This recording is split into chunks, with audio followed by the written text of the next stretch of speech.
पूरा राज्य रे प्रबल वर्षा जनित परिस्थिति संपूर्ण नियंत्रणाधीन अच्छी।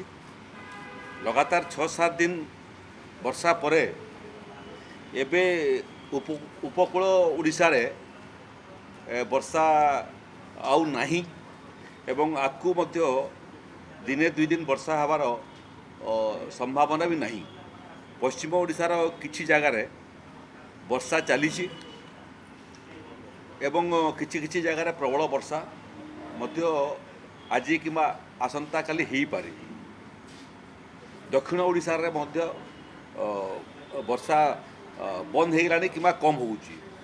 ये क्रम रे नदीर डेंजर लेवल मध्य महानदी ठारू आरंभ करी देवी कुशभद्रा ई ब्राह्मणी बैतरणी बुढ़ाबलंग सुवर्णरेखा ऋषिकुल्या जलका एटा सबू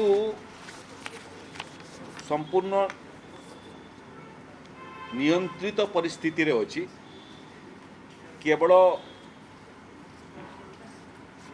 अकुआपड़ा एवं आनंदपुर ये बैतरणी नदीर ये उभय जगार डेंजर लेवल जोटा डेंजर लेवल पाखापाखि अच्छी डेंजर लेवल पहुँची नहीं एवं स्थिर अच्छी एवं वर्षा मध्य संपूर्ण बंद हो गला।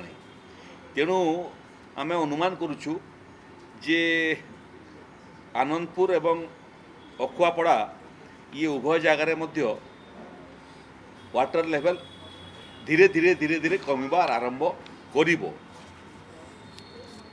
एसआरसी कार्यालय रे भद्रक जाजपुर ये जिला जो जगार ये बन्या परिस्थितिर संभावना अच्छी आम वीडियो कॉन्फ्रेंसिंग माध्यम कथबार्ता करिचु। एते बेला पर्यंत कौनसी व्यक्ति किंबा व्यक्तिर घर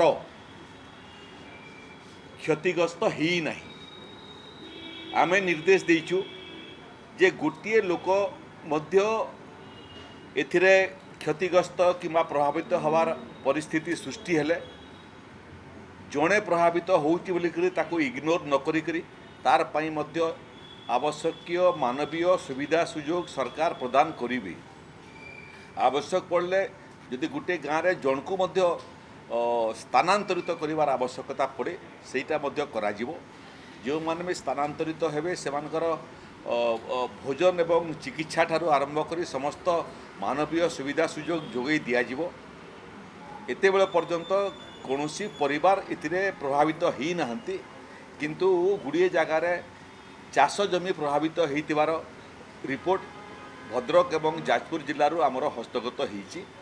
सेटा मध्य परिमाण बहुत बेसी नुह किंतु परिमाण कम हो कि बेसी हो आमे जिला प्रशासन मानकु निर्देश देइछु जे जो माने कम संख्या हेले भी जो मानकर चाष प्रभावित हेबो तार मध्य सर्वे करी क्षयक्षतिर आकलन यथाशीघ्र विपर्य परिचालना विभाग को से माने रिपोर्ट देवे एवं आमे जो व्यवस्था तैयारी करछु ये व्यवस्था रे रिपोर्ट पाइबार 24 घंटा न पूर्णु आमे क्षतिपूरण राशि संपुक्त जिला को प्रदान कर दउछु।